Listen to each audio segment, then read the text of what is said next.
Saludos.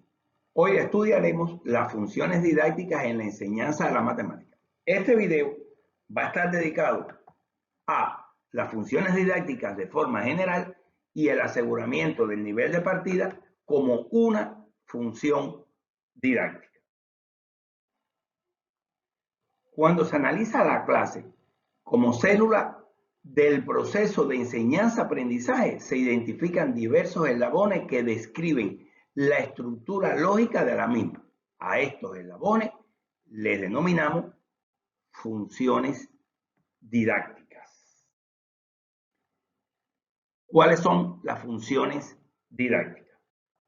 El aseguramiento del nivel de partida, la motivación, la orientación hacia los objetivos, la elaboración del nuevo contenido, la fijación y el control. En este video hablaremos específicamente del aseguramiento del nivel de partida y los invitamos a ver próximos videos sobre las demás funciones didácticas. ¿Qué es el aseguramiento del nivel de partida? Bueno, nos dice que consiste en identificar y activar los conocimientos previos relacionados con los contenidos matemáticos a trabajar en la clase. Es decir, nos está diciendo que el profesor debe de identificar qué conocimientos debe tener el estudiante para poder enfrentar el nuevo contenido que va a recibir. Y por supuesto, lo debe de activar. Dice, lo que permite establecer conexiones entre lo aprendido y los nuevos conocimientos. ¿Por qué es tan importante el aseguramiento del nivel de partida?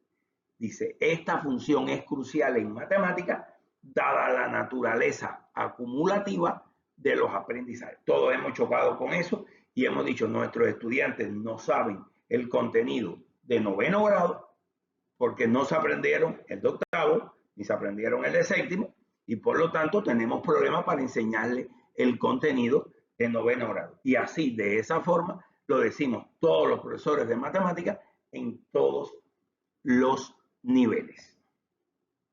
Bien, veamos entonces qué cosas son las condiciones previas generales. Dentro de las condiciones previas generales se encuentran las cualidades de la personalidad del alumno que no son específicas para ningún complejo de materia. Y también tenemos las condiciones previas que son típicas de la matemática en general. Ahora, ¿cuáles serían esas cualidades de la personalidad? La lectura, el grado de madurez de la actividad mental, la actitud ante el aprendizaje. Y dentro de las matemáticas pudiéramos encontrar el manejo de instrumentos, el trabajo con libros de texto de matemática, el desarrollo del pensamiento lógico, las habilidades de solución de ejercicio. Es importante tener en cuenta que estas condiciones previas generales nunca se van a lograr en una clase. Estas condiciones previas generales se van a lograr en la medida que el estudiante vaya recibiendo clases. Es decir, nadie aprende a tener habilidades en solución de ejercicio en una clase. Cuando nos referimos al aseguramiento del nivel de partida como función didáctica, estamos trabajando más con las condiciones previas específicas, que son las condiciones previas que son completamente determinadas por el complejo de materia correspondiente, es decir, ¿qué necesito yo para esta clase? Veamos entonces cómo trabajarlo. Bueno, lo primero que tenemos que hacer es determinar el contenido y las habilidades necesarias para la asimilación de mi nuevo contenido. Es decir, yo no puedo hacer un aseguramiento de un contenido o de una habilidad que no voy a necesitar en esa clase, porque estoy asegurando el nivel de partida para mi clase. Yo tengo que saber cuál es el contenido y qué habilidades son necesarias para que el estudiante aprenda lo que le voy a enseñar. Y la segunda pregunta es si ese contenido y esas habilidades los alumnos disponen o no disponen de ellas. Es decir, si el estudiante tiene el conocimiento de determinado contenido, determinada habilidad que yo necesito para mi clase, no tengo por qué hacerle un aseguramiento de nivel de partida. Una vez que el profesor tiene estos dos aspectos bien claros, entonces tiene que realizar el aseguramiento de nivel de partida, que puede hacer mediante la reactivación implícita o la explícita. Veamos ahora algunos ejemplos. Reactivación implícita. Todos los conocimientos y habilidades necesarias se preparan en el momento adecuado de la clase en relación con el tratamiento de la nueva materia. Bien, cuando hacemos esta reactivación implícita es cuando los profesores dedicamos 10, 15 minutos al comienzo de la clase para recordar algo o reforzar algo que voy a necesitar en esa clase. O tal vez cuando dejamos una tarea o un deber en la clase anterior y lo resolvemos con los estudiantes en esos 10 o 15 minutos para que ese conocimiento quede fresco y pueda ser utilizado en la adquisición del nuevo conocimiento. Veamos un ejemplo. Un profesor va a dar la clase de adición y sustracción de fracciones algebraicas. Determina que para que los estudiantes puedan entender bien el contenido, deben de conocer operaciones con números racionales, operaciones con polinomios, descomposición en factores y suma y resta de fracciones numéricas. Es probable que en su diagnóstico el profesor sepa que sus estudiantes no tienen ningún problema con operaciones con números racionales. Entonces no va a gastar el tiempo de la clase recordando algo que los estudiantes ya saben, pero decide reforzar las operaciones con polinomios, la descomposición en factores y la suma y resta de fracciones numéricas. Tenemos aquí entonces el ejercicio con el cual el profesor va a comenzar el tratamiento de la nueva materia, es decir, con el ejercicio que el profesor va a enseñar a los estudiantes a sumar o restar fracciones algebraicas. ¿Qué dejamos de tarea o deber en la clase anterior? Dos ejercicios: factoriza y calcula. Nótese que las dos factorizaciones están presentes en los denominadores de ambas fracciones y este cálculo es el que va a resultar cuando ejecutemos la suma. Los estudiantes van a venir el día de la clase, el profesor puede orientarle que vayan al pizarrón y respondan, y aquí quedarían las respuestas. Es decir, los estudiantes respondieron, tal vez si hay algún error se rectificó, se aclaró esta parte. Y es sumamente importante que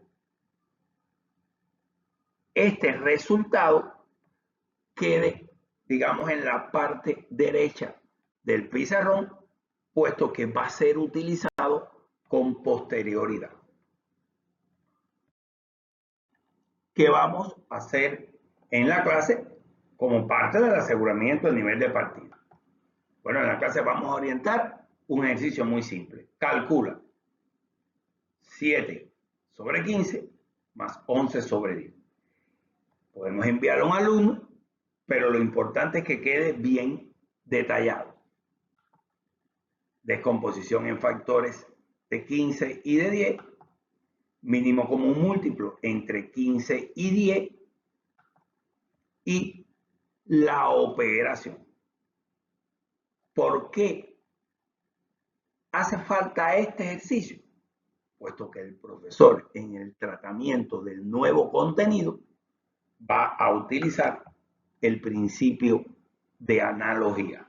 Él le va a demostrar a sus estudiantes que sumar fracciones algebraicas es análogo a sumar fracciones numéricas. Pero esto lo vamos a ver con más profundidad cuando veamos la función didáctica de tratamiento del nuevo contenido o elaboración del nuevo contenido.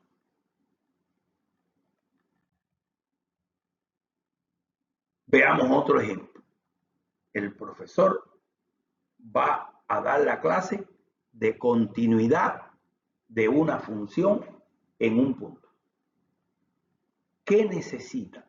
Bueno, necesita cálculo de límite, que el estudiante sepa calcular límite, debe conocer funciones por parte y debe de conocer los límites laterales. ¿Qué va a hacer este profesor? Bueno, simplemente en la tarea o deber va a dejarle a los estudiantes que calculen este límite y que calculen este límite. Es muy probable que después a estos dos ejercicios se conviertan en ejercicios de continuidad, que aquí el estudiante busque la continuidad, digamos, en x sub 0 igual 5 y aquí en x sub 0 igual 2, porque para eso estoy asegurando el nivel de partida. Ahora, ¿qué vamos a hacer en la clase? Bueno, en la clase le podemos plantear un grupo de gráficos de figura y decirle que determinen en cada caso f en 3 y límite cuando x tiende a 3 de f en x. Nuestros estudiantes lo que van a hacer es decir, en este caso f en 3 no existe, el límite no existe, aquí f en 3 es 4, el límite no existe y así sucesivamente lo van a ir viendo de manera gráfica. Otras 4 gráficas más para tener la completitud de los casos más típicos y terminamos el aseguramiento en nivel de partida. ¿Por qué? Porque en el tratamiento de la nueva materia el profesor puede aprovechar estas gráficas para obtener la definición de continuidad en un punto mediante un razonamiento heurístico guiado. Bueno, ¿qué se entiende por continuidad un punto? Bueno, no es que una función es continua, sino en un salto. ¿Cuál de esas 4 de este primer ejemplo y las 4 otros ejemplos, cuál no hay un salto? ¿Qué condiciones tienen que tener? Y así a través de un grupo de preguntas el profesor puede llegar a la definición de continuidad en un punto. Y por supuesto, cuando vaya a hacer los ejercicios de ejemplo, puede utilizar inicialmente los ejercicios que ya hicieron en el deber de la clase anterior porque ya tienen calculado el límite. Pero, aparte de reactivar cálculo de límite, funciones por parte, límites laterales, el profesor identifica que también hay dificultades en operaciones con números racionales, descomposición en factores, simplificación de fracciones algebraicas, sistemas de coordenadas y representación gráfica de funciones. Ya sería demasiado contenido para ser reactivado en esos 15 primeros minutos de la clase. Y entonces no vamos a poder dar todo ese contenido, reactivar todo ese contenido en tan breve espacio de tiempo. Y tendríamos que pasar a la reactivación explícita, que se realiza antes del tratamiento del nuevo complejo de materia, utilizando una o varias clases exclusivamente para el repaso. Todos hemos hecho eso en muchas ocasiones. Comenzamos una unidad, vemos que hay un grupo de dificultades y utilizamos 2, 3, 4, 5 clases para repasar ese contenido que necesitamos para esta unidad de estudio que tenemos. Pero eso va a tener también un costo. Por ejemplo, tenemos la unidad número 1 de un programa, límite y continuidad, con 18 horas clase. Dentro de esas 18 horas clase, yo tengo que hacer la elaboración del nuevo contenido y tengo que fijar esos contenidos. Si yo tengo que dedicar muchas clases a repasar contenidos anteriores, yo se los voy a quitar o a la elaboración del nuevo contenido o a la fijación de los contenidos. Y eso va a tener una repercusión en el aprendizaje de límite y continuidad de los estudiantes. Pero por otra parte, sé de que si no repaso esos contenidos, nuestros estudiantes no van a aprender límite y continuidad como deben aprender. Esto va a ser un dilema que siempre vamos a enfrentar los profesores de matemáticas. Veamos este ejemplo número 1 de un programa de matemáticas que yo escogí. Aquí, en este programa de matemáticas, la asignatura se llama Matemática 1 y es de primer año de una universidad. Noten que aquí el profesor determinó hacer una unidad o una subunidad número 1 que le llamó repaso de funciones. Y va a dar un grupo de contenido que él considera que sus estudiantes no conocen y que él los necesita. ¿Para qué? Para el límite de funciones y la continuidad. Ahí él dedicó un grupo de clases para resolver esas dificultades que va a necesitar en las clases de límite y continuidad. Veamos un ejemplo número 2. La asignatura se llama Cálculo Diferencial e Integral y también es de primer año de universidad. Aquí se decidió hacer una unidad número 1 donde comienzan con números reales, hacen una introducción, clasificación de los números en naturales, enteros, racionales o irracionales. Después hablan de polinomios y así van detallando prácticamente desde tal vez tercero o cuarto grado hasta que llegan a un nivel de secundaria básica o bachillerato. Para pasar a una unidad número 2 que se llama límite y continuidad y que empiezan con gráficas de funciones, definición de dominio y rango, y al fin llegan a la definición de límite y concluyen esa unidad.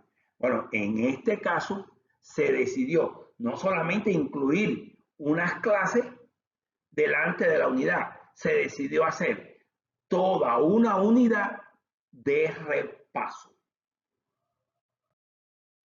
Pero analicemos un poquito más a fondo esta unidad número 1 y veamos qué pudo haber pasado.